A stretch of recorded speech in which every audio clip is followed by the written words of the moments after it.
जय जय गुरुदेव, जय जय गुरुदेव, जय जय गुरुदेव, जय जय गुरुदेव।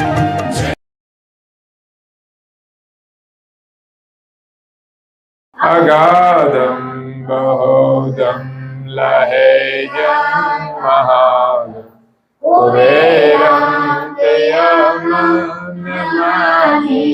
नमस्तु। श्रीमद् करुणासागर महाराज की जय। कैवलधाम की जय। श्री अविचल दास जी महाराज।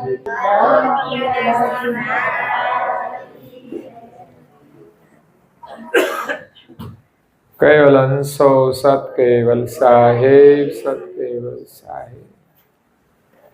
લાઈટો થોડી દૂર લગાડી દીધી મારે અહીં એટલે જોઈએ સામેથી આ પાછળથી છે ને કઈ વાંધો નહીં હવે ચલાવશું ઉપાસના ટાઈમે બહુ જોયું નહીં ને એટલે આવી જતા જાય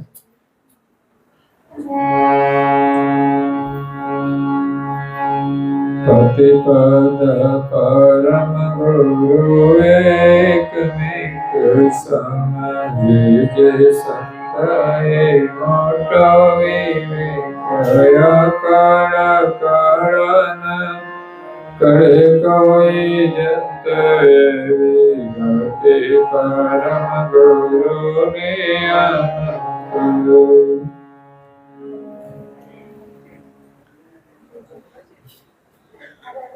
प्रेम भक्तजनों, ज्ञान संप्रदाय देश स्थापक अनंत ब्रह्मांडाधीश विश्व नियंता सृष्टिना सर्जनहार सकर्ता सत्कैवलना परम विशेष अंश अनंत अंशोना तारणहार परम मोक्षना दाता कैवल धर्म धुरंधर महान समर्थ परम श्रेष्ठ परम विभूतिवान परम दयाळु परम कृपा निधे सर्वज्ञ दिव्य परम गुरु श्रीमद करुणासागर महाराज ना कृपा पात्र द्वितीय आचार्य पूज्यपाद श्री नारायणदास जी महाराज श्री स्वरचित उपासना अंतर्गत प्रातःकाल उपासना अंतर्गत गुरु महिमा ने विषय कहे छे के पति पद परम गुरु एक मेक समझे जे संत ए मोटो विवेक। आ जगतनी अंदर गुरुनो महिमा तो छे ज, कारण के गुरु विना कोई पण जीव भवसागर पार करी शकतो नथी। भौतिक जगतनी अंदर पण एमने ज्ञान जोईतुं होय तो गुरु पासे अध्ययन करवू पड़े छे। पछी शिक्षकना रूपमां होय, प्रोफेसरना रूपमां होय, एक गुरु परंपरा ज छे। ज्ञान धर्मग्रंथोनी अंदर छे, ज्ञान पुस्तकोनी अंदर छे, परंतु एवा अनुभवी अने अभ्यासी गुरु सिवाय ए ज्ञान आपणी समजणमां आवतुं नथी। एक नाना बाळक माटे पण नानी नानी वातो एमनी माता एने कहीने समजावे छे त्यारे बाळकनी अंदर समजण आवे छे। एम आपणा जीवनमां गुरुनी परम आवश्यकता है। तो अहींया गुरुनो महिमा तो बताव्यो छे, नाम लख्युं छे गुरु महिमा। એટલે જગતમાં જેટલા પણ થઈ ગયા છે તમામ ગુરુના શરણમાં ગયા છે અને ગુરુની કૃપાથી જ મહાન થયા છે। એમ ભૌતિક જગતની અંદર सांसारिक जीवन में विशेष आगळ जवा माटे माता पिताना आशीर्वादनी जरूर होय छे। अगर तो माता पिताना आशीर्वादथी ज બાળકો આગળ જતા હોય છે. બાળકોને એ ભણાવે છે ત્યારે આગળ જાય છે. આગળ ગયા પછી પ્રગતિ કરે છે, પરંતુ એના મૂળની અંદર માતા પિતાનું બહુ મોટું યોગદાન હોય છે. એ ક્યારે આપણે નજરઅંદાજ કરવું જોઈએ નહીં, એને ક્યારે ભૂલવું જોઈએ નહીં. પછી કદાચ આપણે ભણ્યા ના હોઈએ તો પણ માતા પિતાનું યોગદાન ઓછું થતું નથી. કારણ કે બાળકને જન્મ આપવાથી લઈ અને પગભર થાય ત્યાં સુધીની જે કઈ જવાબદારી છે એ માતા પિતા બંનેની હોય છે. બહુ મોટું યોગદાન છે. એટલે આગળ ગયા પછી ક્યારેય એને ભૂલવા જોઈએ નહીં. આજે અહીંયા કૈવલધામવાસી મંગળ દાદાની પાવન સ્મૃતિમાં આ મંગલ પારાયણ થઈ રહ્યું છે.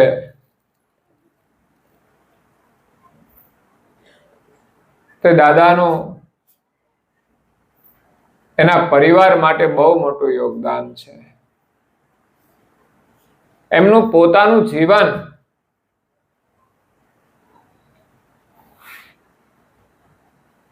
ધર્મમય હતું, પુરુષાર્થમય હતું. ઘરની પરિસ્થિતિ પ્રમાણે, પોતાના અનુભવ પ્રમાણે એમણે મહેનત કરીને બાળકોને શિક્ષણ અને સંસ્કાર બંને આપ્યા છે. શિક્ષણથી પણ વધારે મહત્વનું યોગદાન એ સંસ્કારનું હોય છે.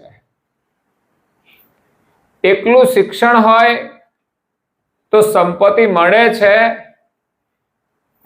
પણ એમાં સલામતી નથી હોતી.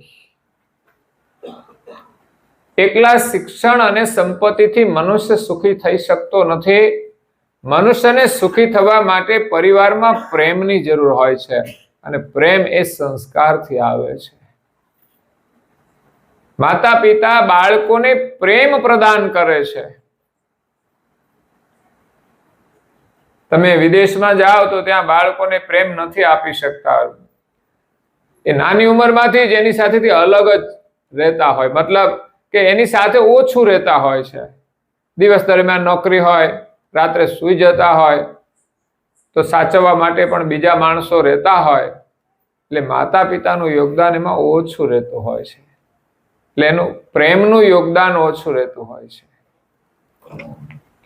એટલે માતા પિતા પ્રેમથી બાળકોની અંદર સંસ્કાર આપીને એના જીવનનું ઘડતર કરે છે. એટલે દાદા પરમ ગુરુના અનન્ય ઉપાસક કહેવાય. ગામની અંદર જો ચુસ્ત નેમી હશે ને તો એ મંગળ દાદા હશે. બીજા પણ ઘણા ભક્તો હશે, પણ મંગળ દાદા એ વિશેષ હતા. એમને પરમ ગુરુમાં અદ્ભુત શ્રદ્ધા હતી. એમના જ્ઞાનમાં પણ એને બહુ અદ્ભુત પ્રીતિ હતી. એ જ્યારે ત્યાં આવે મંદિરે તો મને કે કઈ નવું પુસ્તક આવ્યું છે, આવે એટલે લઈ જાય અને એનું અધ્યયન કરી નાખે. ધર્મનું જ્ઞાન જાણવાની રુચિ હોવી જોઈએ. દુનિયાનું જ્ઞાન આપણે ગમે તેટલું મેળવીએ, પણ જ્યાં સુધી આપણને ધર્મનું જ્ઞાન ન મળે ત્યાં સુધી અધૂરું છે. એટલે પરમ ગુરુ જ્ઞાનનો ખજાનો લઈને આવ્યા છે, પણ એને જાણવાની આપણામાં જિજ્ઞાસા જોઈશે, રુચિ જોઈશે, અને પુરુષાર્થ પણ કરવો પડે. નિયમિત એનું અધ્યયન કરીએ ત્યારે આપણા બાળકો તમે જુઓ તો કેટલી સાધના કરે છે. એક તપશ્ચર્યા છે અભ્યાસ કરવાની, અને ત્યારે પછી એ વ્યવસાયને લાયક બને છે. તો અભ્યાસ કરવો એક તપશ્ચર્યા છે. એવી જ રીતે ગ્રંથોનું અધ્યયન કરવું એ પણ તપશ્ચર્યા છે. આપણી અંદર સાધના કરવાની તીવ્ર ભાવના ક્યારે જાગે કે જ્યારે આપણે અધ્યયન કરીએ, આપણી પાસે જ્ઞાન હોય, આપણી પાસે સમજણ હોય, ત્યારે જ આપણામાં સાધના કરવાની તીવ્ર જાગૃતિ આવે છે. એટલે પહેલા પગથિયાની અંદર આપણે વિશેષ સત્સંગ શ્રવણ કરી ગ્રંથોનું અધ્યયન કરીને જ્ઞાન પ્રાપ્ત કરવું જોઈએ. કૈવલ સત્સંગ કરતા જાઓ તમે કરતા જાઓ, જ્ઞાનના ઘૂંટડા ભરતા જાઓ. આવું સરસ વાતાવરણ આપણે રોજ 15-20 મિનિટ માટે પણ ઊભું કરી શકીએ. હા, આપણા ઘરમાં જ કે ચાલો 15 મિનિટ માટે એકાદ બે ભજન ગાઈએ કે થોડી વાર ગ્રંથ વાંચન કરીએ. આ સુંદર અવસર મળ્યો છે. બાકી તો મોબાઈલની અંદર બધા પડ્યા હોય, એ તો સમય જવાનો, એમાં સમય પાસ કરવાનું બહુ હોય છે વધારે. જરૂરી ઉપયોગ કરતા વધારે મનોરંજન માટે હોય છે. બસ નવા વોટ્સએપમાં કઈ સમાચાર આવ્યા છે તો જોઈએ, થોડા વિડીયોમાં જે રસ હોય એ વિડીયો એને એકવાર જોતા હોય ને એટલે લિંકો આવ્યા જ કરે. પછી એ વિડીયો એ બધાની સિસ્ટમ હોય છે કે જેને જે રુચિ હોય એકવાર જોવે ને એટલે પછી એવા જ વિડીયો ઓટોમેટિકલી બહાર આવી જતા હોય છે.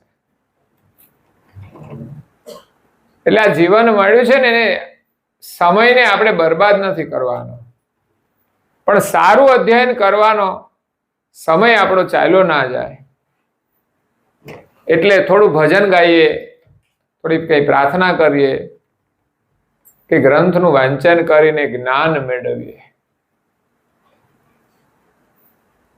દાદાની જિજ્ઞાસા કેટલી હતી, ઘણું બધું એને જીવનભર અધ્યયન કર્યું છતાં એમ ના અભાવ આવ્યો કે હવે તો બહુ બધું જાણી લીધું. પણ ના, બસ નવું કંઈક આવે તો પુસ્તક ગમે તે આવે, અગાધબોધ તો હતો જ, પણ નવો છપાઈને આવ્યો, કઈ નવી એડિશન હોય કે કઈ અલગથી છપાય હોય તો ફરી આખું અધ્યયન કરવાનું. અને પરમ ગુણની વાણી છે, વારંવાર આપણે શ્રવણ કરીએ એમ વધારે આનંદ આવે છે અને અનુભવના માર્ગે લઈ જવાની વિશેષ પ્રેરણા કરે છે. આપણે ખાલી જાણવા માટે જ નથી અધ્યયન કરતા, જે અધ્યયન કરીએ છીએ એના અનુભવ સુધી જવાનું છે અને એમાં પરમ લાભ છે. બાકી સંસારમાં તો છે ને છેલ્લે તો કંઈ હાથમાં નહીં આવે, કંઈ કરતા કંઈ હાથમાં નહીં આવે. પછી એમ થશે કે જીવનભર આપણે કર્યું શું અને હવે આપણે લઈશું જઈશું. માત્ર ને માત્ર જીવન નિર્વાહનું જ કાર્ય કર્યું એ તો પ્રાણી પશુ પંખી બધા કરે છે. કોઈ થોડું વધારે વ્યવસ્થા કરે, કોઈ ઓછી, એ કઈ મહત્વનું નથી. પણ જીવન શાના માટે મળ્યું હતું એના માટેનો આપણે કઈ પુરુષાર્થ કર્યો?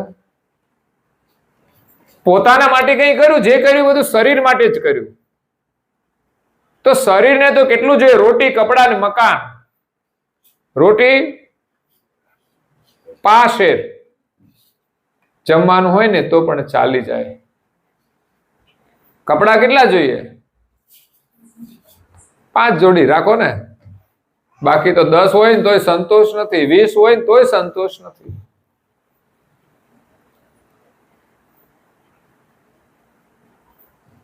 અને મકાન એક જોઈએ બસ. બાકી તો નથી ને એ ભાડાના મકાનમાં જીવન પૂરું કરી દે છે. અહીંથી બહાર જાય ને લોકો ભાડાના મકાનમાં વર્ષો સુધી રહે ને ત્યારે ત્યાં કંઈક વ્યવસ્થા થાય છે. અહીંયા તો હોય પણ અહીંયાથી બહાર જાય તો એ પ્રમાણે મકાન એક જોઈએ. પછી આપણે પોતાના માટે કંઈક કરવું જોઈએ, વિચારવું જોઈએ. અને ખરેખર આપણું કરવા માટે જ આ જીવન મળ્યું છે. અને આ વિચાર ગુરુની કૃપાથી જ આવે છે, ગુરુના શરણમાં જવાથી આવે છે. એટલે મનુષ્ય જીવનમાં ગુરુની પરમ આવશ્યકતા છે અને ગુરુમાં શ્રદ્ધા પણ જોઈએ. અને જેટલો ગુરુનો મહિમા જાણીએ ને એટલી જ આપણે ભક્તિ કરવાની ચાહના થશે. ગુરુના આપણે ગુણગાન કરીશું, પરમ ગુરુને આપણે ઓળખીશું જેટલું એનું જ્ઞાન શ્રવણ કરીશું. તો અહીંયા નારણદાસજી મહારાજ શ્રી ગુરુ મહિમા ગાયો છે. આપણા ઘરમાં ગુરુ મહિમાનો પાઠ થવો જોઈએ. આપણને એનું ગૌરવ હોવું જોઈએ કે આપણા ઘરમાં રોજ ગુરુ મહિમાનો પાઠ થાય.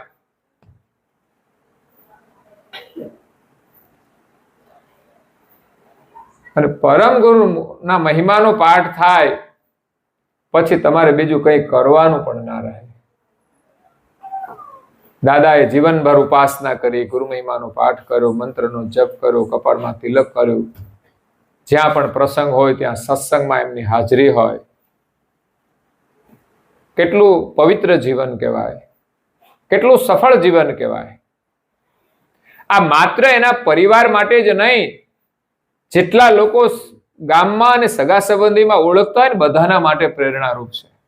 એનો સરળ સ્વભાવ, સહજ સ્વભાવ, એ જીવન છે આપણું.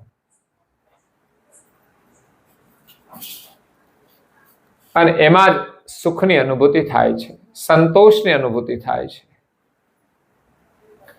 નહીં તો માણસો રાત દિવસ દોડ્યા જ કરે છે, પણ શાંતિ મળતી નથી, રાત્રે ઊંઘ આવતી નથી. રાત્રે ઊંઘ ના આવે સમજવાનું માણસ સુખી નથી. અને ભગવાનનું સ્મરણ ન કરીએ ને તો પણ આપણે સુખી નથી. મનમાં અનેક પ્રકારની ચિંતાઓ હશે, ઉપાધિ હશે. સુખ અને દુઃખ તો આવ્યા જ કરે છે.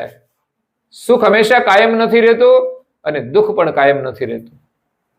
પરિસ્થિતિ ને સમય બદલાય છે, એની અંદર સુખ અને દુઃખ આવે છે.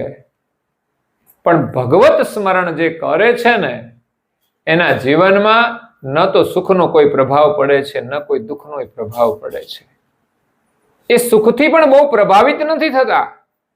દુઃખી કોણ થાય છે? જે વધારે સુખમાં ડૂબી જાય છે ને એ પછી સેજ તકલીફ પડે ને એટલે દુઃખી થઈ જાય. એસીમાં રહેતા હોય ને પછી લાઈટ જતી રહે ને એટલે હેરાન થઈ જાય. એ રાત્રે પછી ઊંઘ ના આવે.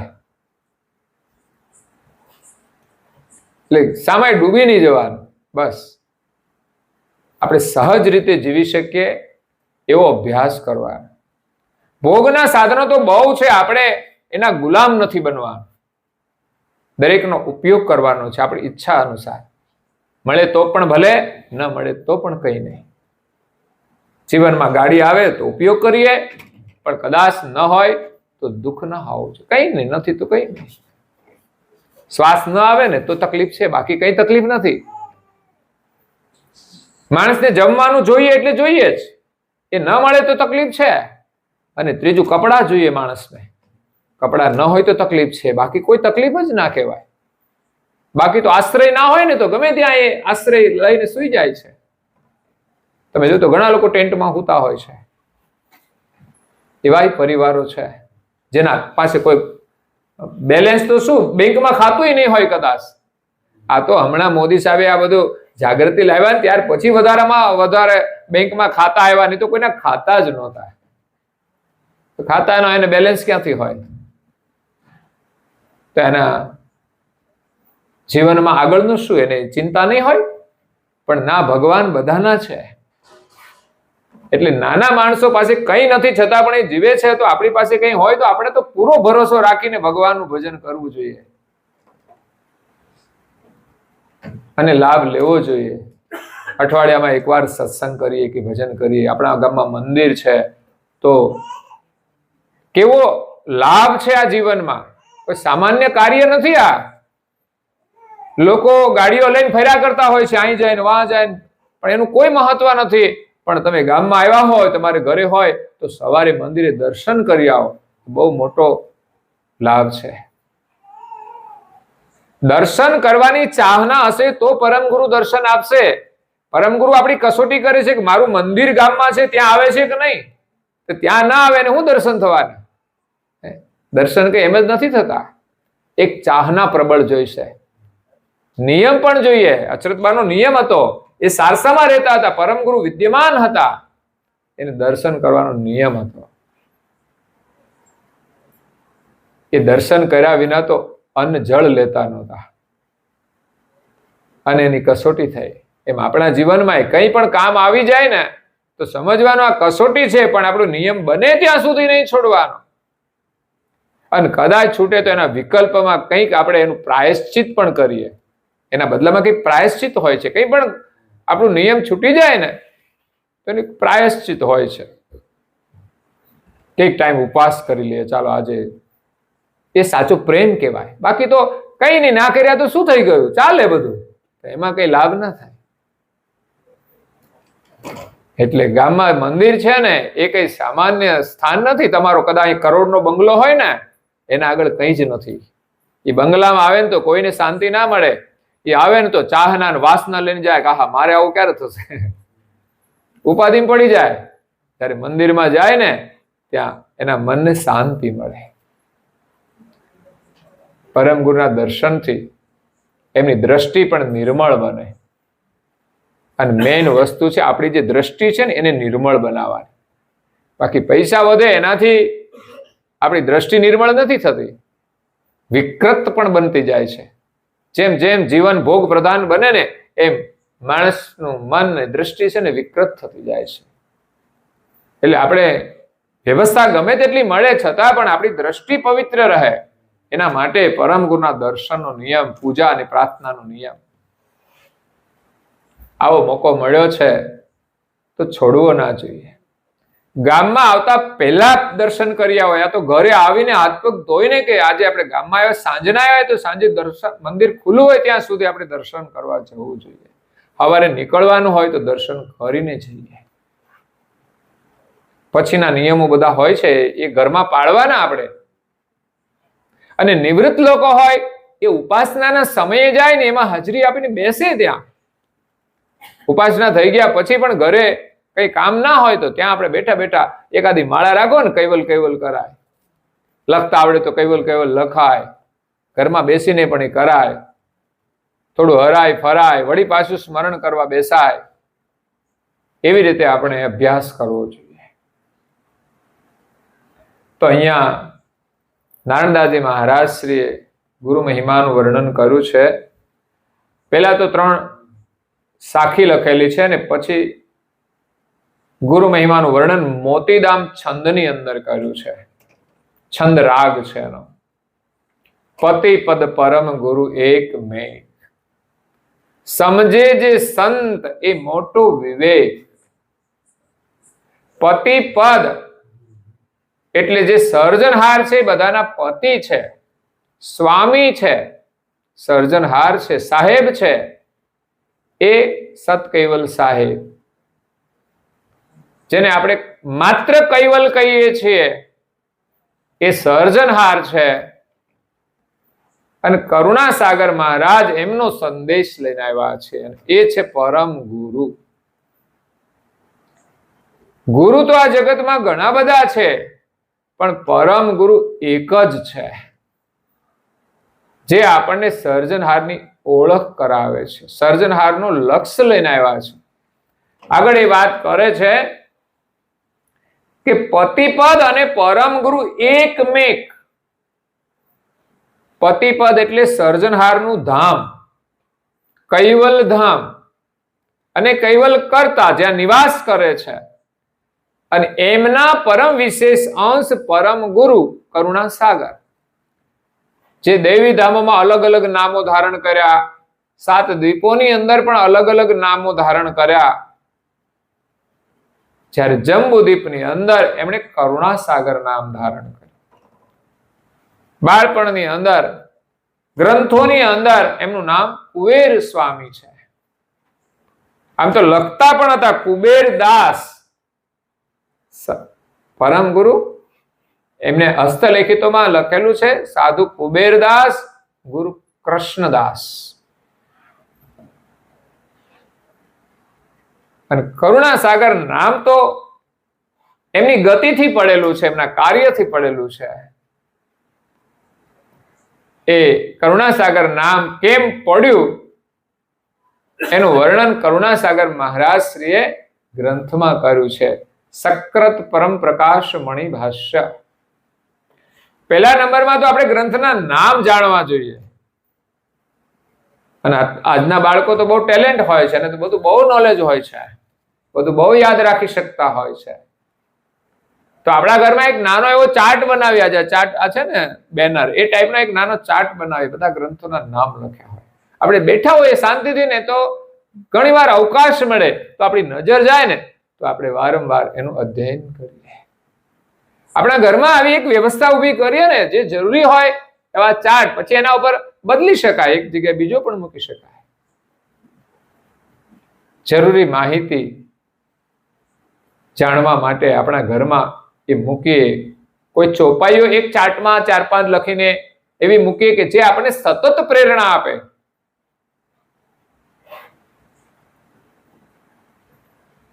પ્રેમ નેમ પ્રીતે કરી ધરો શ્રીમદ કુબેર શરણ, નારણ દાસ નિશ્ચય કહે મીટે જન્મ ને મરણ.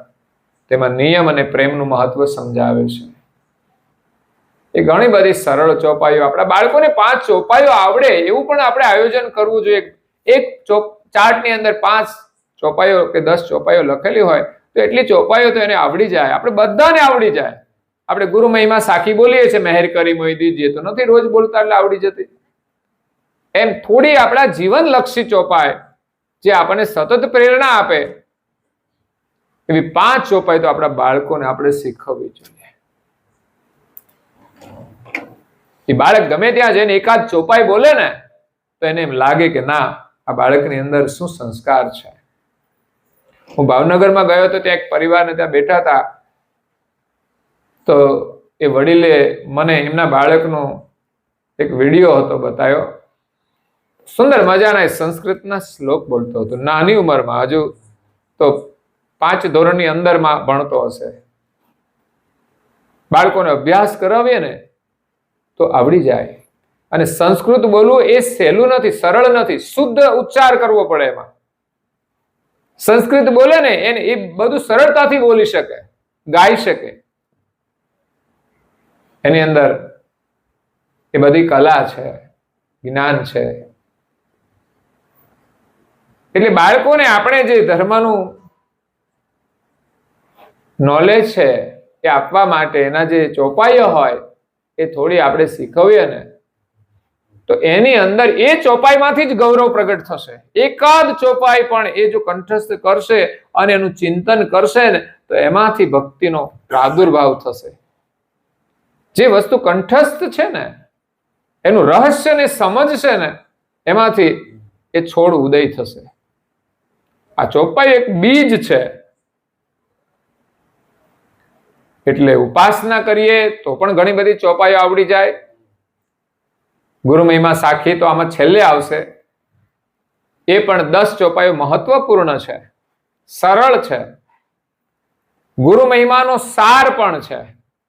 એમ અહીંયા ગુરુ મહિમાના પ્રારંભમાં 3 ચોપાઈ લખી છે, એ પણ બહુ મહત્વપૂર્ણ છે. તો ધાર્મિક અધ્યયન કરીને એનું પણ આપણે થોડું ચિંતન કરવું જોઈએ, જાણવા પ્રયાસ કરવો જોઈએ.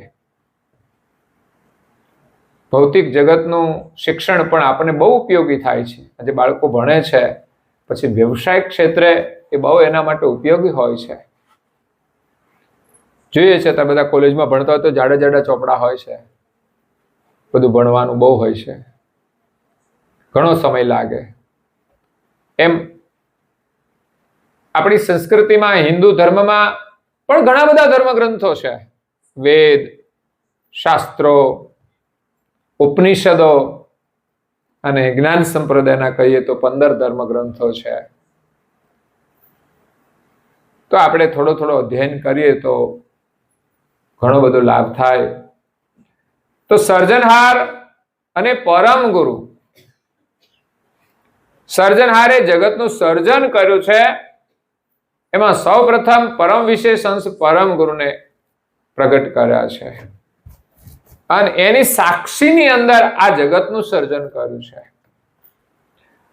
એટલે પતિપદ સર્જનહારનું જે ધામ છે એ સર્જનહાર અને પરમ ગુરુ. પરમ ગુરુ એમના અંશ છે, આપણે પણ એના અંશ છીએ, આપણે સામાન્ય છીએ. દેવતાઓથી વિશેષ છે અને પરમ ગુરુ કરુણા સાગર એ પરમ વિશેષ. એટલે એક એક સ્ટેપ ઉપર જાય છે. આપણે સામાન્ય છીએ, આપણા કરતા ઉપર એ દેવતાઓ છે જે વિશેષ કહેવાય, વિશેષ અંશ. સામાન્ય અંશ અને વિશેષ અંશ, અને પરમ ગુરુ પરમ વિશેષ અંશ. એ વિશેષમાં પણ બધાનાથી શ્રેષ્ઠ. વિશેષ ઘણા બધા છે દેવતાઓ. સૂર્ય, ચંદ્ર, પૃથ્વી, જળ, અગ્નિ, વાયુ, આકાશ, આ બધા દેવતાઓ છે. બ્રહ્મા, વિષ્ણુ, મહેશ, શક્તિ, નિરંજન. આપણી ઇન્દ્રિયો ઉપર બિરાજમાન છે એ પણ વાયુ, વરુણ, અગ્નિ, વાસુદેવ, અશ્વની કુમાર, દ્વિગપાલ, એ બધા જ દેવતાઓ છે, એ બધા જ વિશેષ ગતિના અંશો છે. અને કરુણા સાગર એ પરમ વિશેષ અંશ છે. તો પરમ વિશેષ અંશ અને કૈવલ કરતા બંને એકમેક રહેલા છે.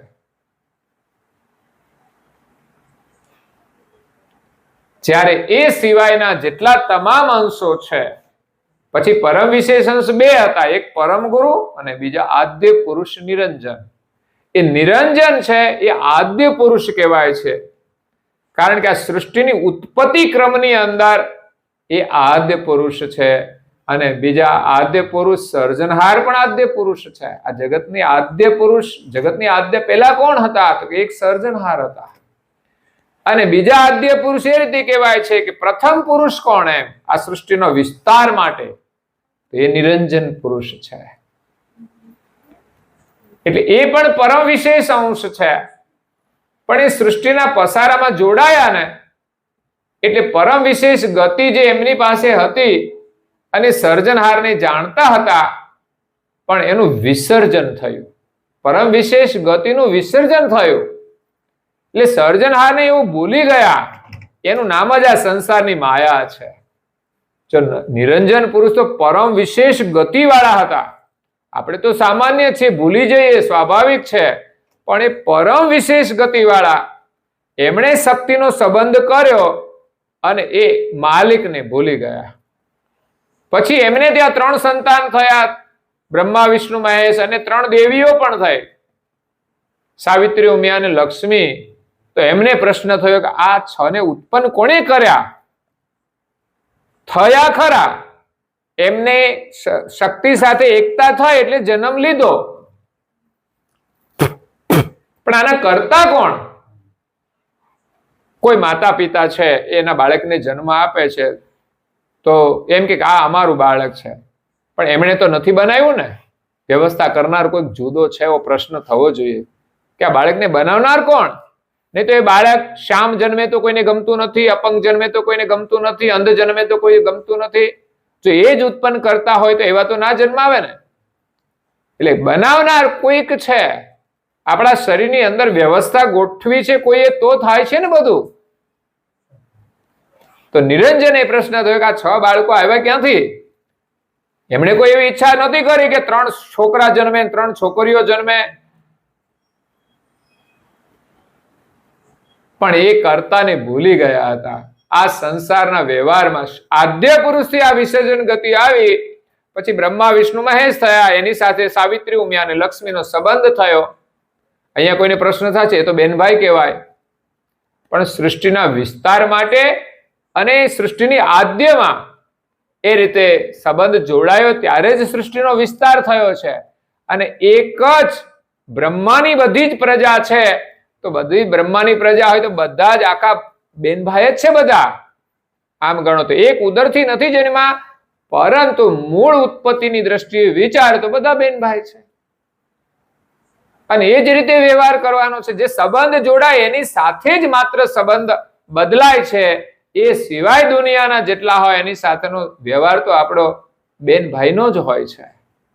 આપણે ત્યાં શાળાની અંદર અત્યારે બોલાય છે કે નહીં મને ખબર નથી, પ્રતિજ્ઞા પત્ર હતું, ભારત મારો દેશ છે, આવે છે હજુ?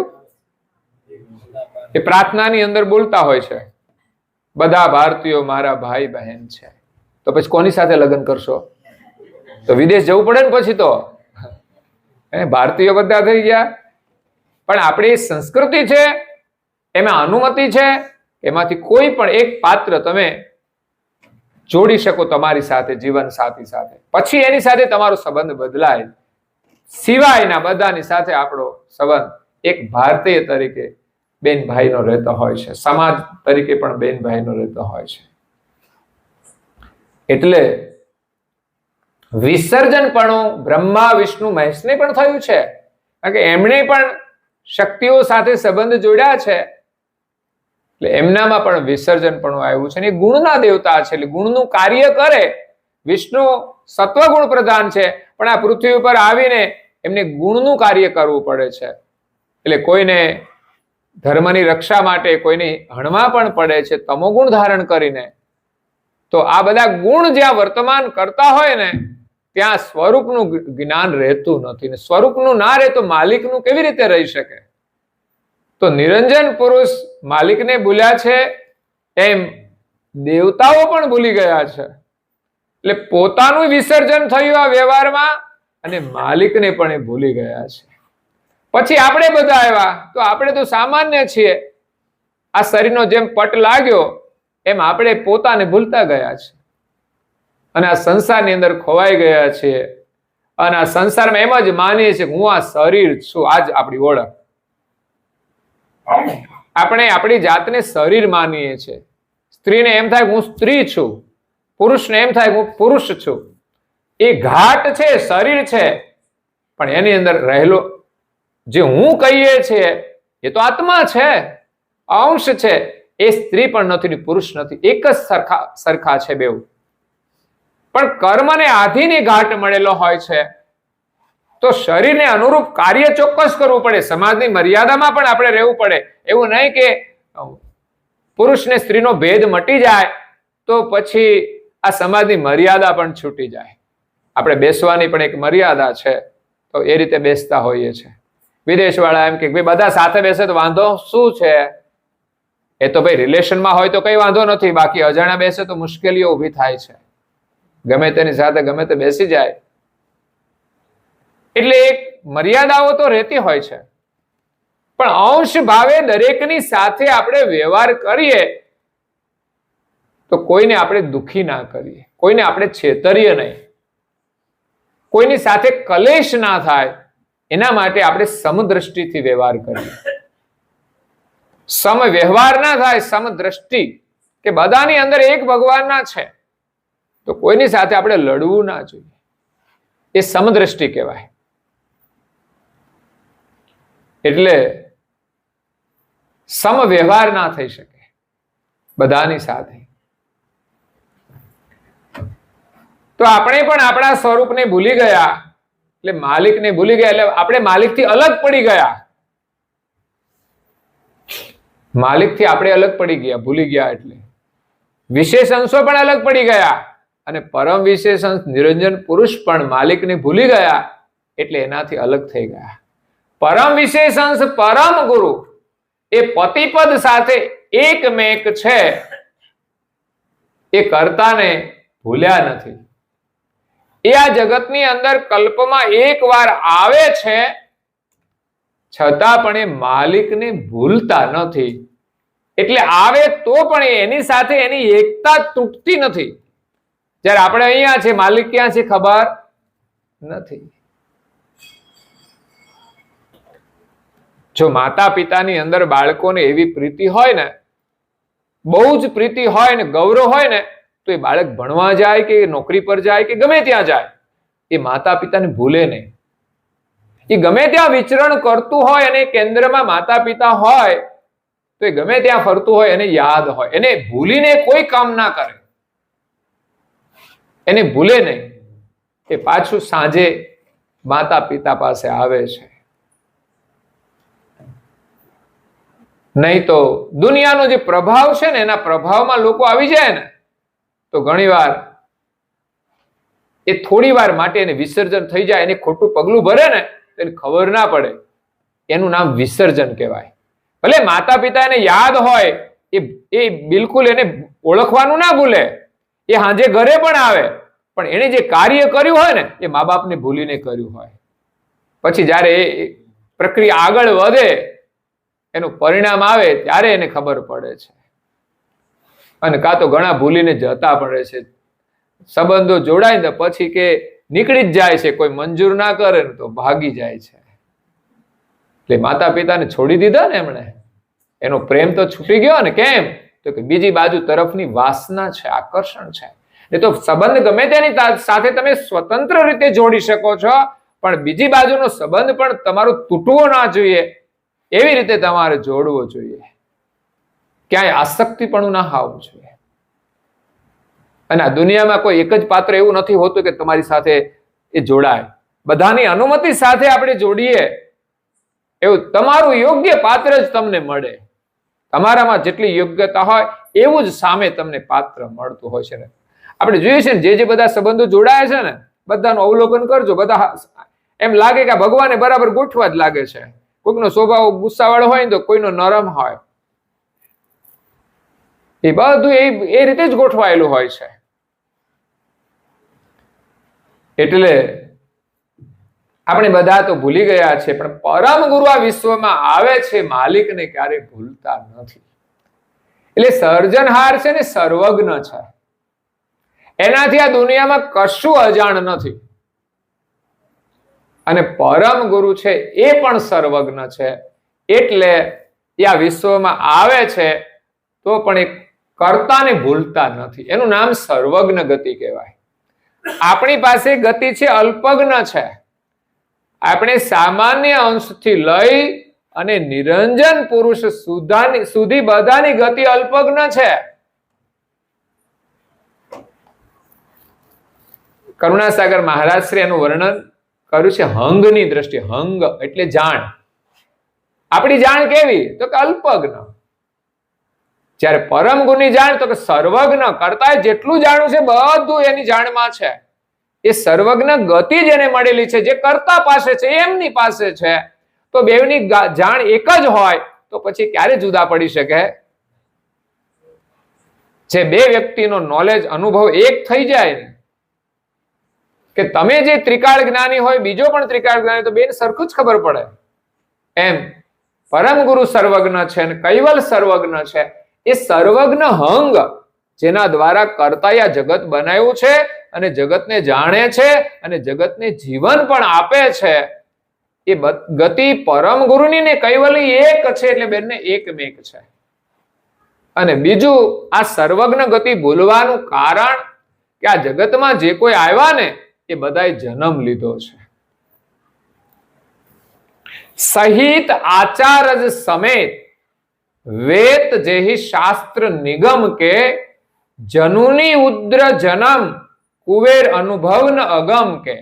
કારણ કે જનુનીના ઉદરથી એ જન્મા છે એટલે એને કૈવલ પદની ગતિનો અનુભવ રહ્યો નથી. કારણ કે ઉદરમાં આવ્યા ક્યારે? એને અજ્ઞાન લાગુ પડ્યું છે. નહીં તો એને ઉદરમાં ના આવવું પડે. જ્યારે કરુણાસાગર મહારાજ ક્યાંય પણ ઉદરથી જન્મ લીધો નથી. એ સર્વજ્ઞ ગતિએ જ પ્રગટ થયા છે. પોતાની જ્ઞાન લઈને જ આવ્યા છે. એને કશું અજાણ્યું નથી. ગયા જન્મની ખબર છે, કૈવલ ધામમાંથી આવ્યા એ ખબર છે, ક્યારથી સૃષ્ટિ ઉત્પન્ન થઈ એ ખબર છે, અંત ક્યારે થશે એ ખબર છે. ત્યારે સિવાયના અંશો આવે છે એને આગળ પાછળની ખબર નથી હોતી. દેવતાઓ આવે છે એને પણ થોડું વિસર્જન પણ હોય છે. હા, એને વિશેષ ગતિ આપી છે ને એટલે આખા સૃષ્ટિનું સામ્રાજ્ય ચલાવવાનું છે એટલે એને એટલું નોલેજ હોય. માનો કે અહીંયા આપણે ઘરમાં રહેતા હોય ને આપણે, તો આપણે ઘરનું નોલેજ હોય. પછી ગામના સરપંચ હોય ને તો એને આખા ગામનું ધ્યાન રાખવું પડે, એટલું નોલેજ વધારવું પડે. પછી ઘરના નોલેજથી ચાલે નહીં કામ. પણ પછી તાલુકા પ્રમુખ હોય તો એનું નોલેજ પાછું આખા તાલુકાનું હોય. સરપંચને આખા તાલુકાના ગામની નોંધ ના લેવી પડે, પણ તાલુકા પ્રમુખ હોય ને રાખવી પડે. જિલ્લા પ્રમુખ હોય ને આખા જિલ્લાની નોંધ રાખવી પડે. અને ગુજરાતના મુખ્યમંત્રી હોય આખા ગુજરાતનું એને ધ્યાન રાખવું પડે. પછી પેલા સાંસદ હોય છે, ધારાસભ્ય હોય છે, એ જે પદ ઉપર હોય એટલું એને બધાનું નોલેજ હોય છે. પ્રધાનમંત્રી આખા દેશનું એની પાસે નોલેજ હોય છે. એમ દેવતાઓને પણ એટલી ગતિ આપી છે ને એટલે એનામાં વિસર્જન પણ આવે, પણ એને જે સામ્રાજ્ય આપ્યું છે એટલું તો એ ચલાવી શકે છે. એટલે આપણામાંથી જ એ બધા થયેલા બધા નેતાઓ છે, પણ એનામાં એટલી ક્ષમતા હોય ને તો જ એ પદ ઉપર જઈ શકે છે. તમે બધા જે તે કાર્ય કરો છો, વ્યવસાય હોય કે નોકરી હોય, એટલું અધ્યયન હોય, એટલો અનુભવ હોય ત્યારે જ એ કાર્ય કરી શકો છો. એવી જ રીતે દેવતાઓને સામર્થ્ય માલિકે આપ્યું છે, એ કાર્ય કરે છે. પણ બધાનું અલ્પજ્ઞ હંગ છે, અલ્પ જાણ છે. એટલે અલ્પ જાણની અંદર માલિકનું જ્ઞાન નથી હોતું. એટલે માલિકને બધા જ ભૂલી ગયા છે, જ્યારે પરમ ગુરુ એમને ભૂલ્યા નથી. એ તો 14 લોકમાં ગયા છે અને પૃથ્વી પર 7 દીપોની અંદર એમણે વિચરણ કર્યું છે. એમણે દિવ્ય દેહ ધારણ કર્યો છે. માટે કરતાને ભૂલતા નથી. સમજે જે સંત એ મોટો વિવેક. આ પરમ ગુરુ અને કૈવલ આ બેની એકતા કેવી છે એ જે સમજે ને એ સંત છે, એના એ મોટો વિવેક છે. એ સંત છે અને એ મોટો વિવેક છે. સંતની કક્ષા તમારામાં આ વિવેક આવી જાય કે પરમ ગુરુ અને કૈવલ એની ગતિને તમે સમજો. આપણે પરમ ગુરુ સાથે એકતા કરવાની છે અને પરમ ગુરુ સૃષ્ટિની આદિથી આ સર્વજ્ઞ ગતિ આ બ્રહ્માંડમાં છે જ, પણ જ્યારે પ્રગટ થયા ને ત્યારે આપણને ખબર પડી. નહીં તો આપણને તો વિસર્જન થયું છે, પરમ ગુરુને આપણે જાણતા પણ નથી. તો પરમ ગુરુ આપણી સાથે જોડાયેલા છે. ભલે કોઈ નહીં માનતા હોય તો પરમ ગુરુ વિના કોઈ જીવી શકતા જ નથી. અને એ છે આપણું જીવન. એને સોહંગ પ્રણવ કહે છે. સોહંગ, પરમ ગુરુનું નામ એક સોહંગ સાહેબ છે. સોહમ પુરુષ છે. એ સોહંગ પ્રાણ છે. બીજો ઓહંગ પ્રાણ છે, એ આપણો અલ્પ છે, આપણી જાણવાળો છે, અને ઓહંગ પ્રાણ કહે છે. અને જે સર્વજ્ઞ ગતિ જે છે, કર્તા માલિક જે ગતિ દ્વારા જોઈ રહ્યા છે, એ સર્વજ્ઞ જાણ છે. એ સોહંગ પ્રાણ એ બ્રહ્માંડમાં ભરપૂર ભરેલો છે અને આપણે એનું જીવન લઈએ છીએ એટલે અંશને અડીને રહેલો છે. અંશ આ નાસિકાએથી શ્વાસ લે છે, જીવન લે છે અને આ શરીરને ચેતના આપે છે. અને પછી પાછો વપરાયેલો પ્રણવ હોય ને પછી પાછો બહાર કાઢી નાખે છે, ચેતના લઈને, જીવન લઈને. નહીં તો આપણે થોડો સ્ટોરેજ કરી નાખીએ, પછી એકાદ દિવસ ના લેવો પડે એવું ચાલે ખરું? નહીં ચાલતું. એટલે પરમ ગુરુ આપણી સાથે જોડાયેલા છે. આ અંશ છે ને બ્રહ્મરંધ્રમાં છે, અહીંયા ઉપર. એમાં નીચે તરફ આ શરીર છે અને ઉપર તરફ બ્રહ્માંડ છે. નીચે પિંડ છે, ઉપર બ્રહ્માંડ છે. બ્રહ્માંડ છે એ સોહંગ પ્રણવ ત્યાંથી જોડાયેલો છે. જે નાસિકાએથી પ્રવેશ કરે બ્રહ્મરંધ્ર સુધી આવે ને, એ સોહંગ પ્રાણ એ પરમ ગુરુનું સ્વરૂપ છે. અને એ પ્રાણ સાથે આપણે એકતા કરવાની છે. એ એકતા કરી એની સાથે એટલે એનું કનેક્શન સીધું કૈવલ સાથે છે. તો આપણી દ્રષ્ટિ નીચે તરફ છે, સંસાર તરફ છે, શરીર તરફ છે. એને આપણે ઉલટાવી પડશે. ઉલટાવવાની કેવી રીતે? જો આપણે સંસારની વાતો કરીએ છીએ, બરાબર, આપણી દ્રષ્ટિ સંસાર તરફ, પણ જ્યારે મંદિર આગળ બેસીએ તો આપણી દ્રષ્ટિ ઉલટી ગઈ કહેવાય, કે સંસાર તરફથી પાછી વળીને ક્યાં આવી? તો પરમ ગુરુના શરણમાં આવી. તમે કથા સાંભળો છો તો સંસારની વાતો છોડીને તમે પરમ ગુરુની વાતો સાંભળો છો તો તમારી દ્રષ્ટિ બદલાઈ ગઈ. એમ આપણી સુરતા પણ આ સંસાર તરફથી પરમ ગુરુ તરફ ગમન કરશે. આ બધી પ્રક્રિયાઓ કરતા કરતા પછી કામ કરો ને તો સહજ રીતે કરો, પણ તમારી દ્રષ્ટિ તો પરમ ગુરુમાં જ રહે. એવા ઘણા બધા પ્રેમના દાખલાઓ આપ્યા છે. કુંજી દૂર ઈંડ છોડી ચારે ધસે જો, અપત્ય આસ બાલ માત ભેગા થશે જો. અનલ ઈંડ છોડી રહી ગગને વસે જો, સુલજ ઈંડ બાલ માત ભેગા થશે જો. કુંજર નામનું પક્ષી પૃથ્વી પર ઈંડા મૂકીને આકાશમાં ચાલ્યું જાય છે, પરંતુ એ પક્ષીની સુરતા છે ને એ એના ઈંડા સાથે જોડાયેલી હોય છે, એટલે એનાથી ઈંડા સેવાય છે.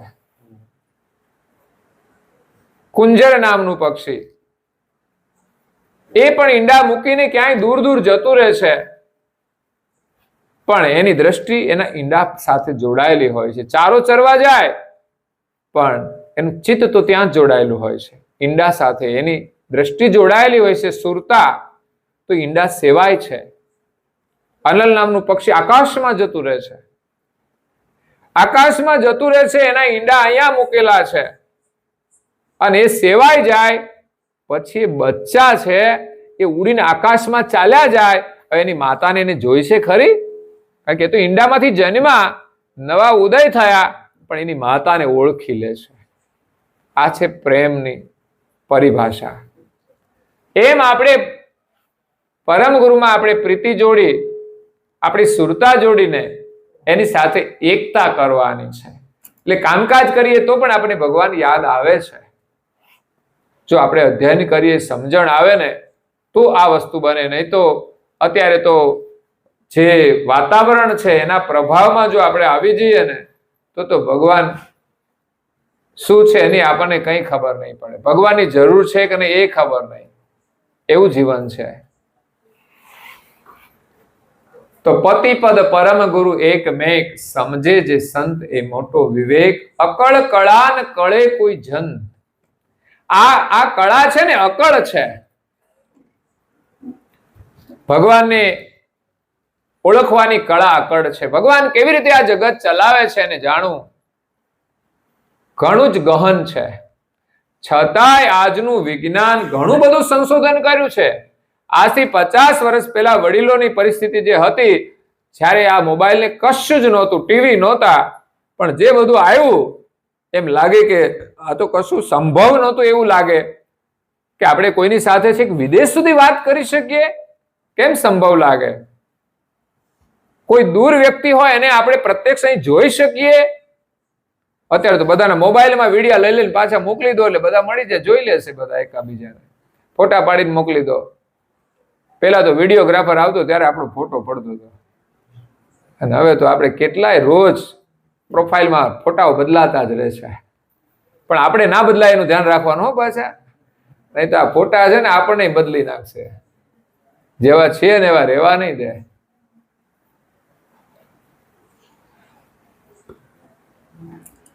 તો માલિકને કળા બહુ અકળ છે, અને કરુણા સાગર એ સમજણ લઈને આવ્યા છે કે સર્જનહારે આ જગતનું સર્જન કેવી રીતે કર્યું છે. અકળ કળા ન કળે કોઈ જંત, એવી ગતિ પરમ ગુરુની અનંત. પરમ ગુરુની ગતિ પણ અનંત છે. આ જગતની અંદર અનેક વિદ્વાન પુરુષો છે, એ પણ કદાચ પરમ ગુરુના ગ્રંથો વાંચે ને તો એની બુદ્ધિ કામ ના કરે, એવી અકળ કળા છે. અને સમજી જાય ને તો મંગળ દાદા જેવા એક ગામડાની અંદર રહેતા સામાન્ય પરિવારમાં રહેતા વ્યક્તિ હોય ને એ પણ સમજી જાય. એ અકળ કળા છે ને એની કૃપાથી સમજાય છે. એટલે સર્જનહારની ગતિ છે ને અકળ છે. આ જગતની રચના કેવી કરી છે? અકળ. અકળ કળા ન કળાએ કરુણામય તારી, પ્રભુ કરુણામય તારી. પરમહંસ સુખાનંદજી મહારાજે એક આરતી લખી છે ને એમાં આ ચોપાઈ લખેલી છે. પણ એક મહાત્મા થઈ ગયા, એમણે સરસ ભજન બનાવ્યું છે. અકળ કળાની વાત છે. हे अकड़ गति है तुम्हारी कैवल करता, हे अकड़ गति है तुम्हारी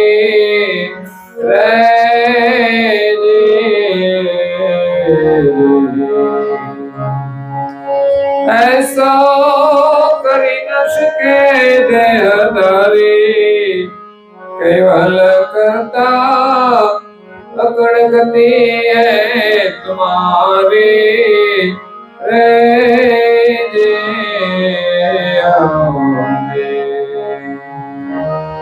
वृक्ष में बीज, बीज माही वृक्ष, ताड़ पान फल फूल निपाई रे जे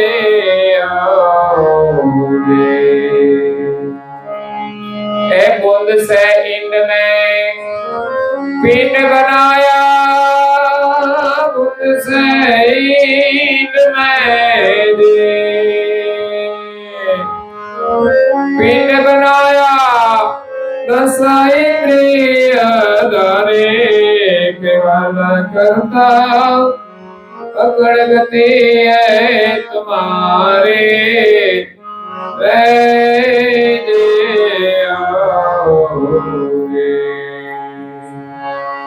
घट घट में अंश आप पसारे, ચૈતન વ્રતે ઓટારે જે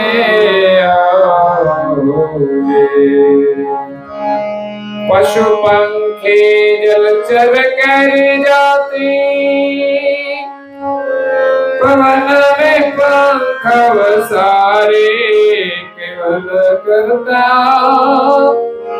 अकड़ गति है तुम्हारी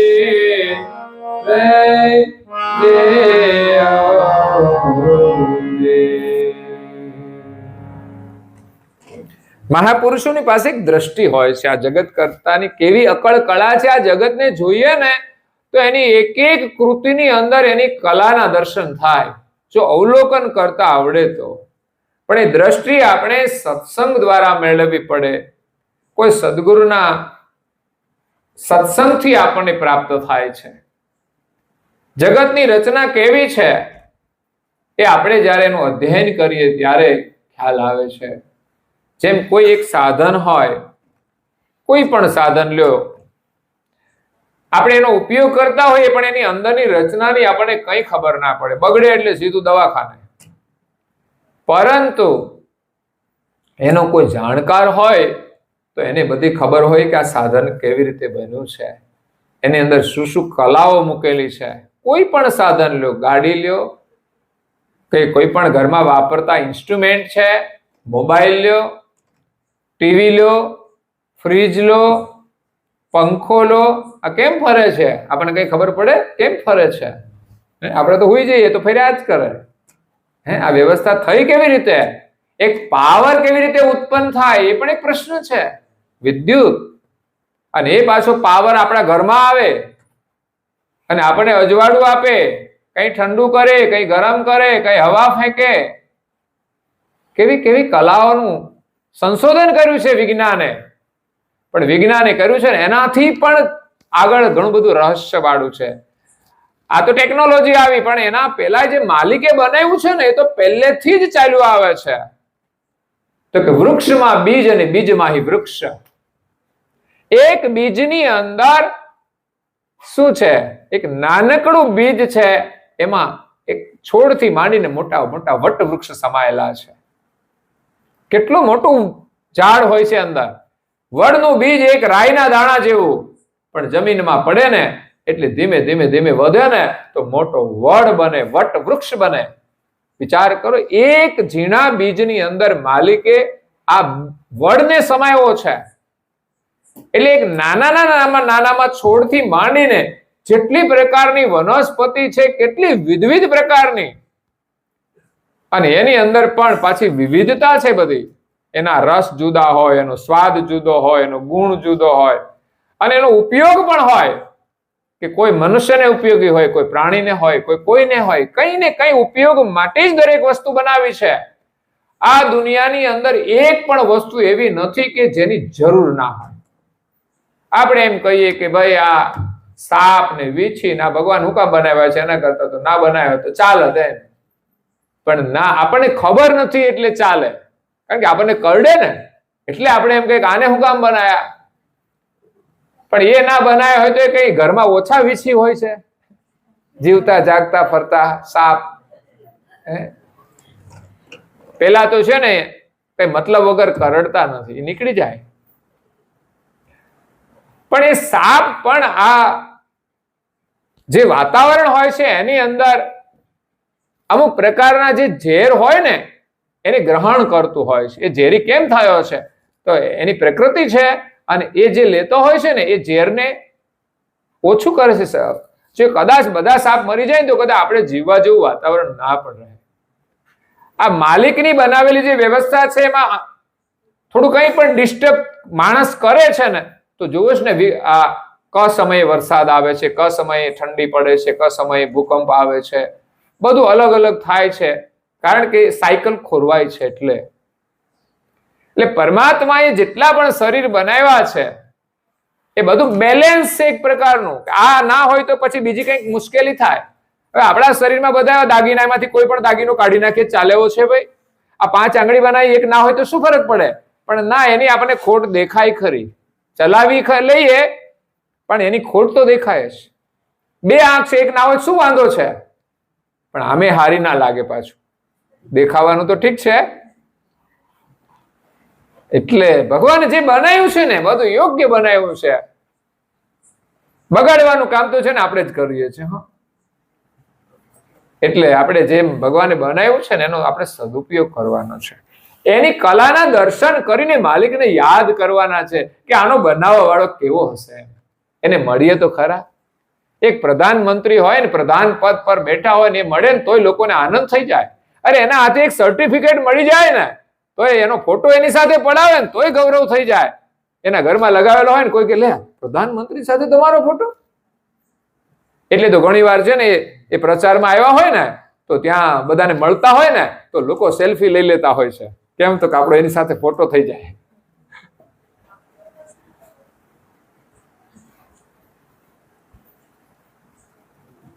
એટલે કરતા માલિકે આ જગત બનાવ્યું છે ને એને જોઈને જ ભગવાન યાદ કરવાના છે અને આનંદ કરવાનો છે. આપણે થોડું સારું કરીએ તો આપણને આનંદ થતો હોય છે. તો ભગવાને તો અદ્ભુત જગત બનાવ્યું છે. વૃક્ષમાં બીજ અને બીજની અંદર વૃક્ષ. બીજ છે એની અંદરથી વૃક્ષ થાય છે અને વૃક્ષને પાછું ફળ લાગે છે. તો વૃક્ષની અંદર પાછા બીજ પણ આવ્યા. એક બીજ હતું, માત્ર ફળ નથી કે ભાઈ ચાલો ફળ બધા ખાઈ લીધા તો પછી નવું બીજ કે ફળ ઝાડ ક્યાંથી થશે? પણ માલિક એવી પરંપરા કરી છે ને કે એનું કોઈ ધ્યાન નથી રાખતું કે ભાઈ આ જાતિ ખતમ થઈ જશે. ફરી પણ જાય અમુક સમય પૂરતી, ફરી પાછી આવી પણ જાય. આ પૃથ્વી પર પ્રલય થયા જ કરે છે. એક સમયે ડાયનાસોર હતા, આજે નથી.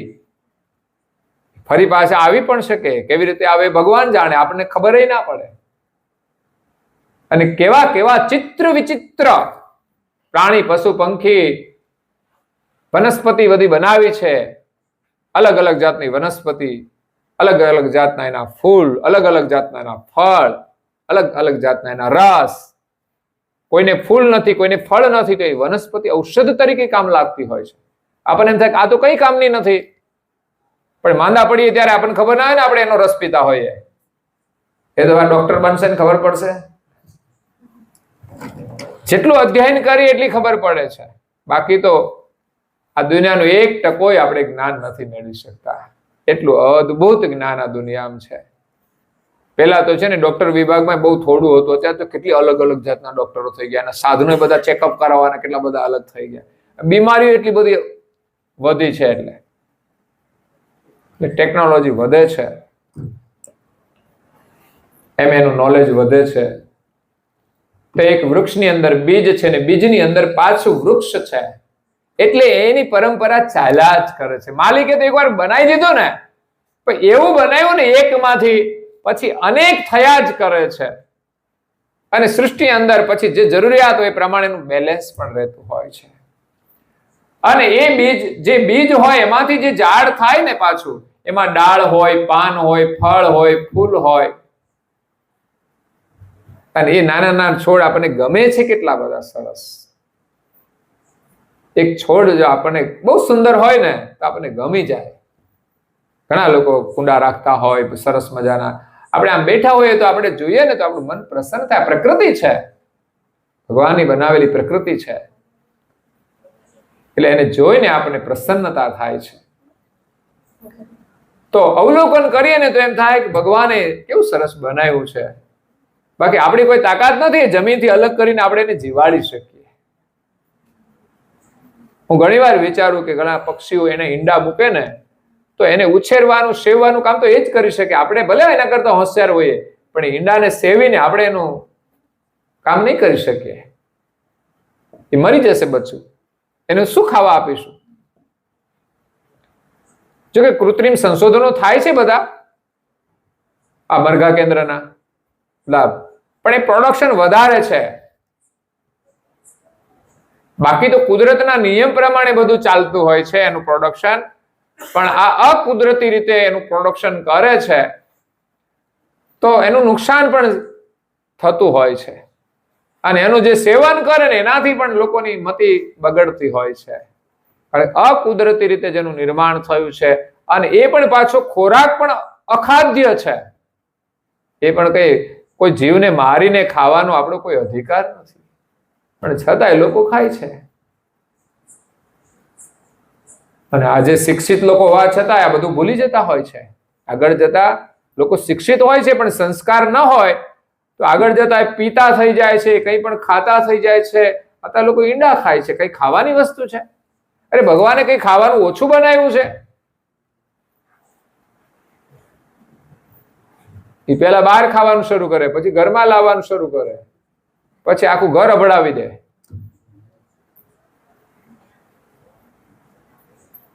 એટલે આ બધાથી આપણે સાવધાન રહેવાનું છે, નહીં તો આપણું જીવન બરબાદ થઈ જશે.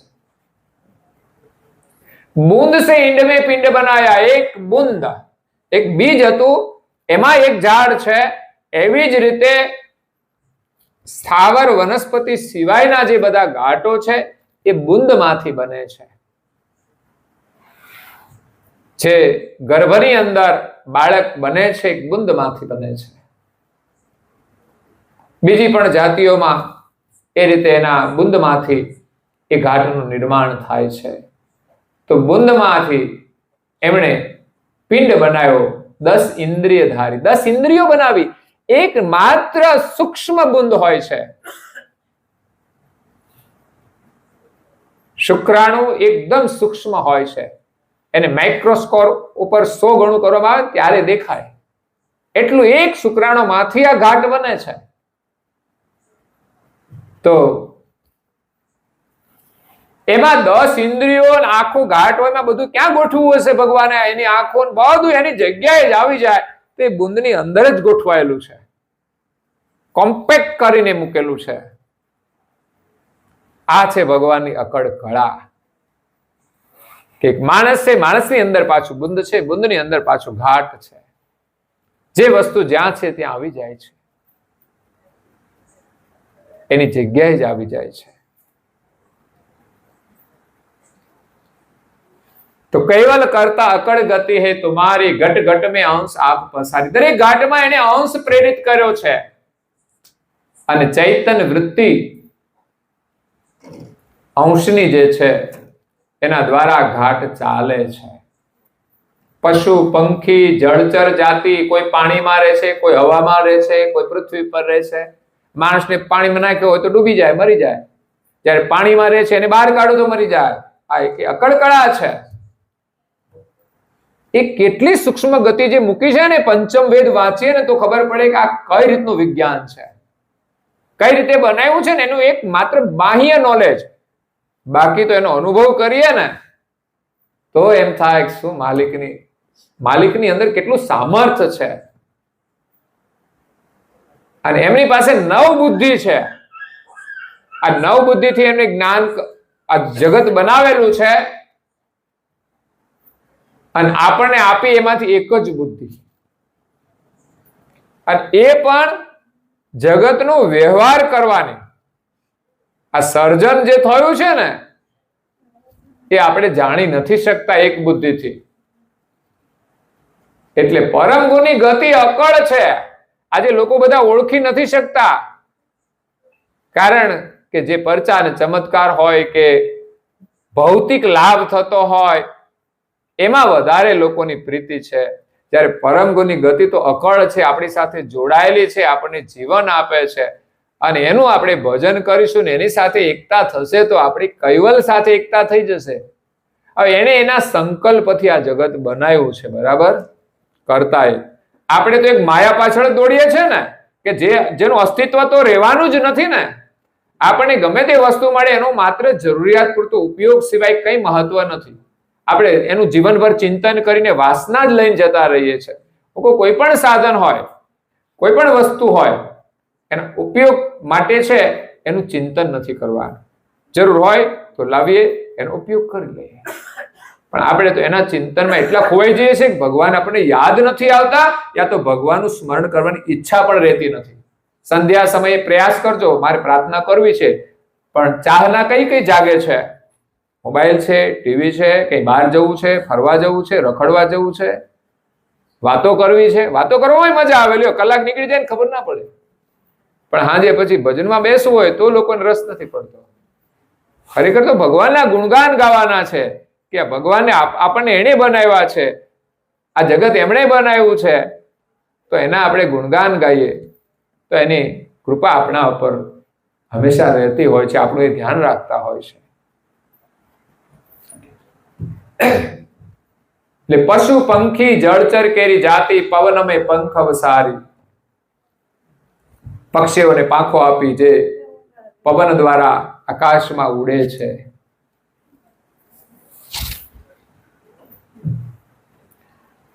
પશુ એની સ્થિતિ જુદી છે, પંખીઓની સ્થિતિ જુદી છે, જળચરની પરિસ્થિતિ જુદી છે, અલગ અલગ પ્રકારના પક્ષીઓ છે, અદ્ભુત રચના કરી છે.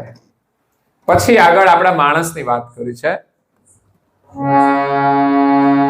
હે જન્મ દિયા પહેલા એ દૂધ જમાયા,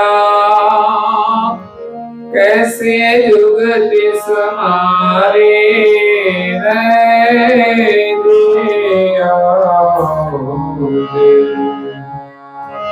नवे मास तक रक्षा योगिनी अंश दया दल धरे केवल करता अकड़ गति है तुम्हारी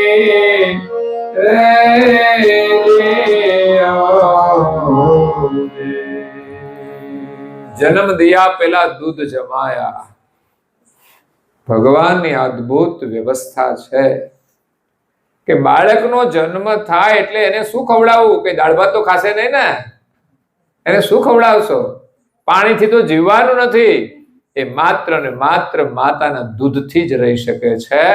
એ વ્યવસ્થા કુદરતી પરમાત્માએ કરેલી છે કે બાળકનો પ્રસવ થાય એટલે માતાના સ્તનમાં દૂધ આવે છે અને એને જ્યાં સુધી ઉંમર જરૂર હોય ત્યાં સુધી રહેશે, પછી બંધ કરી દે એટલે એ પણ ઓટોમેટિક બંધ થઈ જાય છે. એક કુદરતની વ્યવસ્થા છે, અકળકળા. આવું તો અદ્ભુત આ શરીરમાં બધું બનાવ્યું છે, પણ આપણે એને જાણતા નથી. कैसी ये जुगती समारी 9 मास तक रक्षाओ कीनी. 9 મહિના સુધી બાળકનો જે વિકાસ થાય છે, એક બુંદમાંથી લઈને આખું બાળક પોષણ થાય છે, એ ગર્ભમાં પણ એ જ રક્ષા કરે છે. બાકી આપણી તો કોઈ ક્ષમતા નથી અંદર કેવી રીતે શું થાય છે. લોકો તો પરીક્ષણ કરે છે, બધું ડોક્ટરોય ઘણું બધું કામ કરે છે, પણ છતાંય એની રક્ષા તો એ ભગવાન કરે છે. अंश दयादल धारी कैवल करता अकड़ गति है तुम्हारी ते गुण अगणित में क्या मुख बरनो ए अजब आखेल खिलारी रे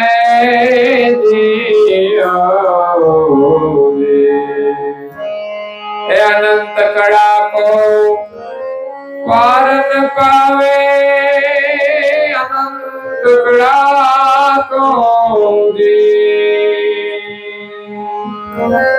पार न पावे संत सचेतन दारी केवल करता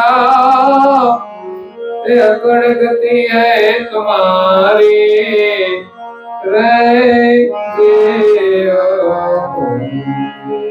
गुण अगणित में क्या मुख भरनो. માલિકના ગુણ તો એટલા છે, અગણિત છે, એનું આપણાથી શું વર્ણન થાય? આ તો મહાપુરુષે દ્રષ્ટિ આપી એટલે આપણને એટલું સ્મરણમાં આવે છે. એ તો માલિકના ગુણ ગાવા એ આપણી મતિમાં નથી આવી શકતું. અને જો મતિમાં આવે તો એના ગુણ અગણિત છે. આપણે કેટલા એના ગુણગાન ગાઈએ. જે જે આ તમે દ્રષ્ટિ પડે ને ભગવાનની કળાના દર્શન થાય. જે જે વસ્તુ જુઓ ને, જે જે રચના કરી છે ને, બધી ભગવાનની અકળ કળા છે. સૂર્ય ચંદ્ર તમે જુઓ તો આ ઋતુઓ છે, વરસાદ આવે છે, પૃથ્વી બનાવી છે, જીવ જંતુ અનેક છે, બધાને જીવન મળે છે, બધાને પોષણ મળે છે, અને બધાનું મૃત્યુ થાય છે. ગમે તેમ નથી થતું, એ પણ કુદરતના નિયમને અનુરૂપ જ થાય કીડીઓ મરી જાય ને તો એનું નિમિત્ત હોય તો જ મરે, નહીં તો ના મરે. એ ગમે ત્યાં રોડ ઉપર હાલ્યા જતા હોય, એક વાહન ચાલ્યું જતું હોય, પણ એ જો કીડી મરવાની હોય તો ત્યાં જ આવીને ઉભી રહે, અને જો બચવાની હોય તો નીકળી જાય. એક મકોડો હોય ને એ ચાલ્યો જતો હોય, પણ એનું મરવાનું જો નિમિત્ત હોય ને તો એ વ્હીલના નીચે આવી જાય, અને જો બચવાનું હોય તો નીકળી જાય ને, ગાડી નીકળી જાય. આ કેટલી અદ્ભુત વ્યવસ્થા છે. ગુણ અગણિત મેં ક્યાં મુખ બરનો, અજબ આ ખેલ ખેલારી. આ ખેલનો જે ખેલાડી છે અદ્ભુત છે. હવે તમે જુઓ તો આ ક્રિકેટના મેદાનમાં 11 જણા રમતા હોય ને તો આખી દુનિયા બેહી જાય છે ટીવી ઉપર, બેહાડી દે છે. આટલું કરે છે ને તોય સ્ટોપ થઈ જાય છે લોકો. બોલો, બધું ભૂલીને. હવે ભગવાને તો કેવો ખેલ કર્યો છે, આપણે એને સામું જોઈએ છે. આ દુનિયામાં તમે સમાધિ ધ્યાનમાં બેસો ને તો એનો ખેલ આપણને દેખાય કેવો બનાવ્યો છે. આપણા ખુદની અંદર જ આપણે એનું અવલોકન કરવાનું છે. અનંત કળા કો પાર ન પાવે. માલિકની કળા અનંત છે, જેનો કોઈ પાર ન પામી શકાય. સંચ સચેતન ધારી. આ શરીરની અંદર સંચ મૂકેલા છે પ્રકારના. અંશ તો આવીને એને ચેતન કરે છે, પણ આ શરીરમાં સૂક્ષ્મ રચનાઓ એટલી બધી ગોઠવેલી છે ને, તો આજનું વિજ્ઞાન જે કે છે એ પ્રમાણે પણ આપણે એમ થાય કે કેટલું બધું અદ્ભુત બનાવ્યું છે. અને આજે લોકો બીમાર પડ્યા પછી ડોક્ટરો જે ઓપરેશનો કરે છે એમાં એને જે સફળતાઓ મળે છે, ત્યારે પણ આપણને આશ્ચર્ય થઈ જાય કે આ કામે કોઈ સામાન્ય નથી હોતું.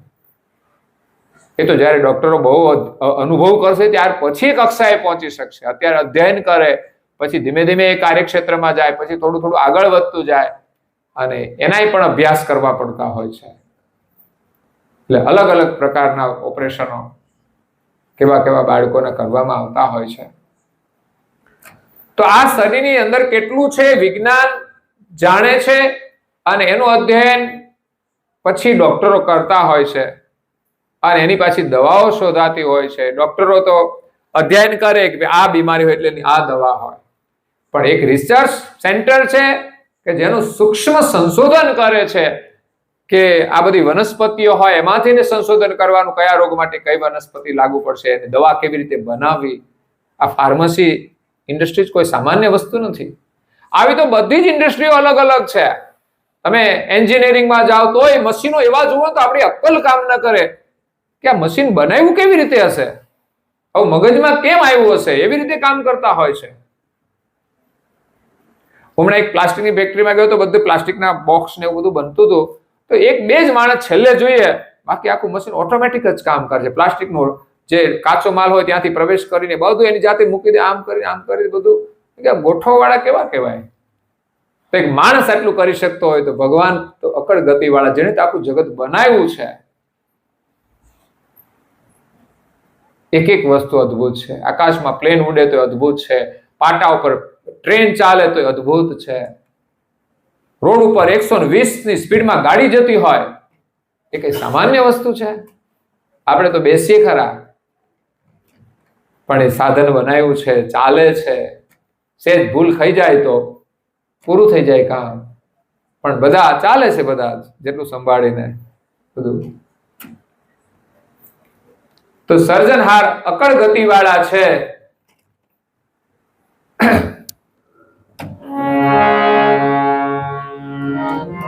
તો અકળ કળા ને કળે કોઈ જંત, એવી ગતિ પરમ ગુરુની અનંત. અકળ કળા છે પરમ ગુરુની, બધાની અંદર પરમ ગુરુ જોડાયેલા છે, સર્વજ્ઞ રૂપે છે. એ પરમ ગુરુ અવતાર લઈને આપણને એના સ્વરૂપની ઓળખાણ આપે છે, અને એને ઓળખીને આપણે તો આ સંસાર ચક્રમાંથી છૂટવાનું છે. આ મોકો ફરી મળશે નહીં. એટલે આનો આપણે લાભ લઈ લેવાનો છે. મંગળ દાદા તો પૂર્ણ લાભ લઈને ગયા છે. બહુ સાદગીમાં જીવ્યા છે. અત્યારે ભગવાનની દયાથી વ્યવસ્થા સારી છે બધી, સમય પ્રમાણે આગળ અને હજુ આ બાળકો બધા આગળ જાય છે, એ પણ હજુ આગળ પ્રગતિ કરશે. પણ મહત્વપૂર્ણ પરમ ગુરુનો જે વારસો મળ્યો છે ને, એ જ આપણા માટે બહુ મોટો ખજાનો છે. એ જ આપણા જીવનની સમૃદ્ધિ છે. આ જીવનની સફળતા છે ને તો આ જીવનનો કોઈ અર્થ નહીં રહે. અહીંથી જઈશું ક્યાં? વિચાર કરજો. આ શરીર છોડીને એક દિવસ જવાનું છે, એ રહેવાનું નથી. કોઈ વ્યવસ્થા એવી નથી પરમેનન્ટ કરવાની કે આપણે અહીં રહીશું. બસ થોડા સમય માટે છીએ તો એટલું જ વિચારવાનું. હાથ પેઢીની ચિંતા ના કરતા. આ દાદા ને 2 પેઢી પછી આ બધા છે ને એની ચિંતા એમણે નથી કરી. એ બધું એના પ્રારબ્ધથી ચાલ્યું જાય છે. બધું દરેક વ્યક્તિ પોતાના કલ્યાણનો જ વિચાર વધારે કરે અને પરિવારને સારા સંસ્કાર આપે અને સમય પ્રમાણે એની જે જરૂરિયાત હોય અને આપણાથી જે થઈ શકે એટલી હોય એ પૂરી કરવાની છે. ભગવાનમાં શ્રદ્ધા રાખી આપણને અવશ્ય સફળતા મળશે અને જીવન પણ સફળ થશે. પરમ ગુના ગુણ ગાવાનો આવો લાભ, આવો મોકો આપણે ગુમાવવો ના જોઈએ. એટલે થોડા નાનકડા નિયમથી આપણા જીવનની શરૂઆત કરીએ. એક તો દીક્ષા સંસ્કાર હોય ને ત્યાર પછી જ આસ્થા જોડાય છે. બાકી આ દુનિયામાં બધું જ હોય છે, પણ એની સાથે જોડાણ ક્યારે થાય? જ્યારે દીક્ષા સંસ્કાર થાય ત્યારે આપણું એક જગ્યાએ કેન્દ્રિત થાય. ધર્મ અલગ અલગ ભિન્ન ભિન્ન હોય તો આપણે સહજ રીતે સ્વીકારીએ, પણ એક ક્ષેત્રની અંદર આપણે આગળ ના વધી શકીએ એટલું યાદ રાખવાનું છે. કોઈનું સામાન્ય જ્ઞાન હોવું એક અલગ છે, અને જ્યારે ક્ષેત્રની અંદર તમે અધ્યયન કરો ત્યારે તમને એનું પૂર્ણ જ્ઞાન મળે છે. એટલે આપણે પરમ ગુરુની અંદર કેન્દ્રિત થઈને એનો અનુભવ કરવાનો છે.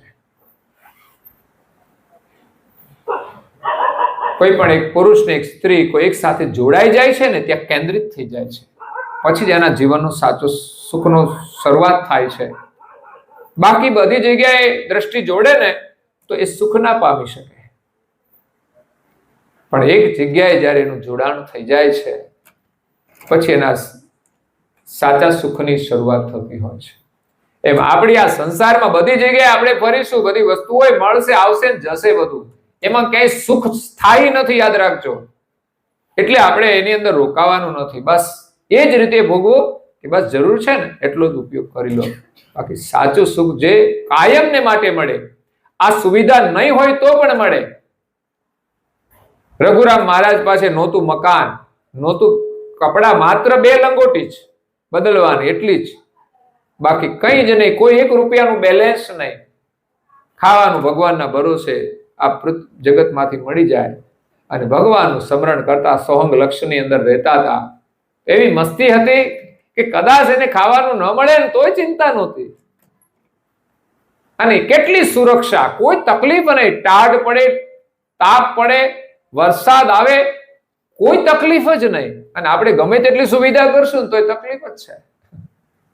સગવડ કરવામાં જ રહીશું ને એને હાથવામાં રહીશું. જેમ જેમ સગવડ વધતી જાય છે ને લોકો જરૂરથી વધારાની સગવડ ઘરમાં ઢગલા કરે વસ્તુઓના, અને પછી માળિયા ભરી દે. એ પાછા વર્ષે કાઢે, દિવાળીએ પાછા ચડાઈ દે કે રાખો, હાચવી રાખો. એ બધો મજૂરી જ કરવાની પછી. એટલે જરૂરિયાતની વસ્તુઓ ચોક્કસ આવે, અને ના જરૂર હોય ને કોઈને આપી દેવાની. હતી નહીં પેલા તો ચાલતું હતું, અને આજે પડી જ રહેશે તો કરવાનું શું?